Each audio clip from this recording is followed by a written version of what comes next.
দর্জি বাড়ির সেলাই মেশিনের শব্দ যেন জানান দিচ্ছে দরজায় কড়া নাড়ছে পবিত্র ঈদ উল ফিতর।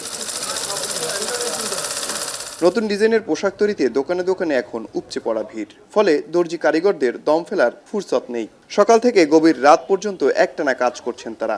শবে বরাতের পর থেকেই শুরু হয়েছে এই ব্যস্ততা, যা সামনে আরো বাড়বে বলে জানান কারিগররা। গতবার থেকে তো অনেক কাজের চাপ বেশি আছে, তারপর আমাদের এখন তো কাজে এত বেশি সময় দিতে হইতেছে যে একদম সকাল থেকে রাত পর্যন্ত পুরো কাজ চলতেছে। ব্যস্ততা রাত 2টা পর্যন্ত এখন পর্যন্ত চলছে কাজ, সামনে হয়তো মনে করেন একটু বেশি থাকতে হবে।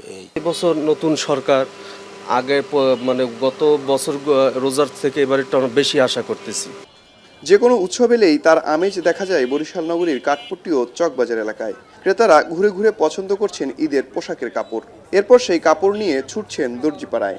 শেষ মুহূর্তে ভিড় এড়াতে আগেভাগেই কেনাকাটা করছেন বলে জানান তারা। যদিও ঈদের সময় জামা তৈরির মজুরি কিছুটা বাড়ে, তবুও রেডিমেড পোশাকের তুলনায় এটি তুলনামূলক সাশ্রয়ী বলছেন ক্রেতারা। টেলার্সে একটু ভিড় থাকে, তাই আগে আসছি যাতে জামাটা আমার ভালো হয়। ড্রেসের দামগুলো অনেক বেশি, তাই আমরা কাপড় কিনে বানাবো আর কি, যেহেতু দামটা একটু কম পড়ে। আগে কিনতেছি যাতে জামা সুন্দর বানাইতে পারি, সেই কারণে আগে বাচ্চা গজ কাপড় দিয়ে কিনতে আসছি। বরিশালের কাপড়ের দোকানগুলোতে থরে থরে সাজানো রয়েছে নানা রং আর ডিজাইনের কাপড়। সুতি, বিনে, ছাপা কাপড়ের পাশাপাশি রয়েছে কাতান, সিল্ক ও জর্জেট সহ বিভিন্ন ধরনের কাপড়। ক্রেতাদের বাড়তি আনাগোনায় গত বছরের তুলনায় এবার বেচাকেনা বাড়বে বলে আশা করছেন ব্যবসায়ীরা।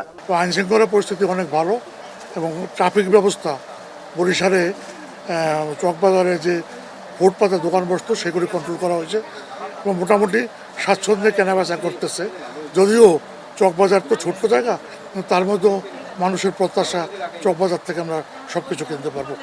বরিশাল নগরীতে দর্জি দোকানের সংখ্যা 4 শতাধিক।